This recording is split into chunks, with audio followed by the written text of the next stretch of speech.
大家好，我是小颖。红豆是一款美味佳肴，用来做甜点非常的好吃，但是好多点人做出来需要好时间煮，又很难焖的软烂，这样不但浪费时间，还浪费煤气。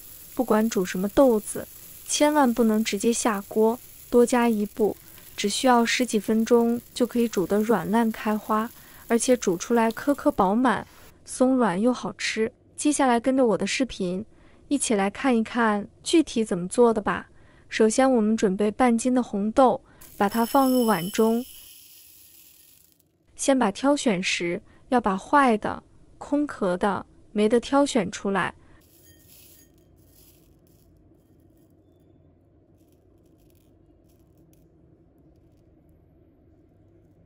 然后倒入清水，把红豆多搓洗几遍，用清水洗去红豆表面的浮尘和一些杂质。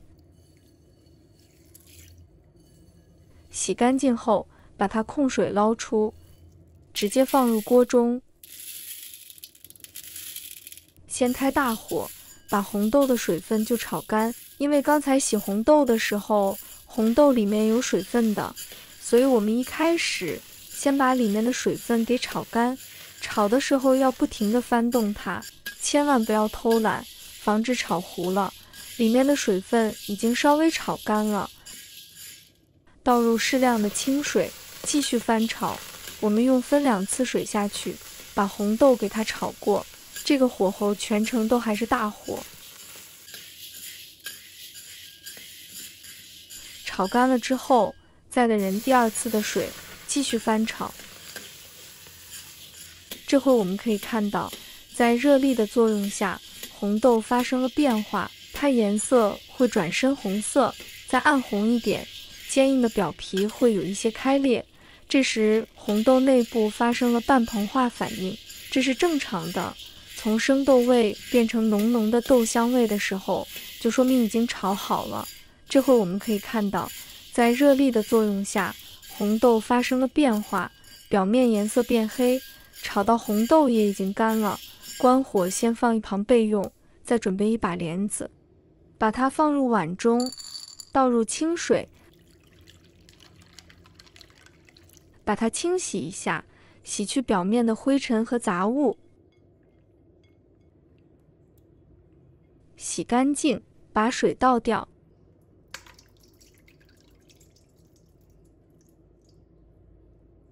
然后再倒入温水，把它浸泡10分钟左右。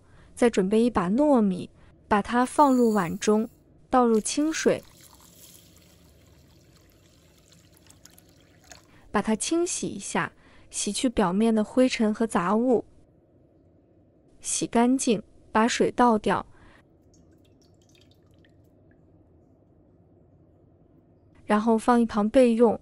接下来准备砂锅，把糯米倒入锅中，莲子也倒入锅中，把刚才炒好的红豆放入锅中，倒入开水，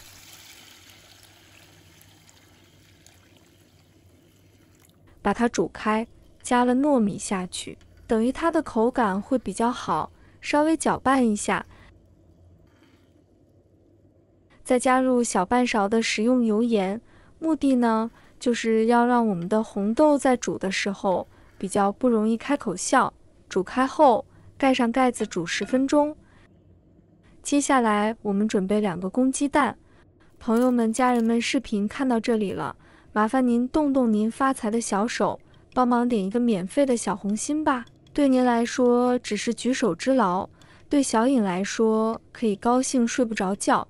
现在这个视频就辛苦你帮小颖点赞转发一下吧，非常感谢大家支持和鼓励。10分钟后，打开盖子看看，红豆已经煮得软烂开花了。如果想要豆沙都熬煮出来呢，可以再煮5分钟。我们平时煮豆子需要40分钟，用这个妙招只需要10分钟左右，真的是超级的快。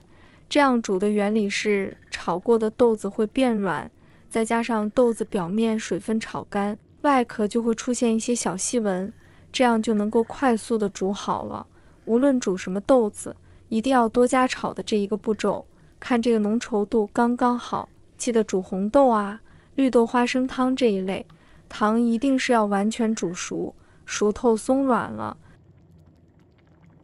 再来加入糖，再加入3勺的冰糖，放入2勺的白糖，转小火，再煮个3分钟左右就差不多了。加冰糖比较香，因为冰糖它有一个独特的香气，让这个绿豆汤喝起来比较会回甘甜。继续煮它，味道更融合。现在我们煮3分钟。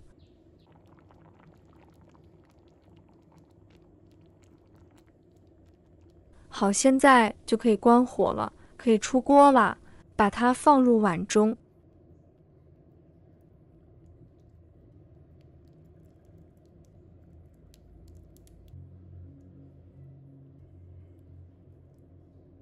哇，一股红豆的香味扑鼻而来，夹杂着糯米香，还有个淡淡的很特殊的香气，就是莲子。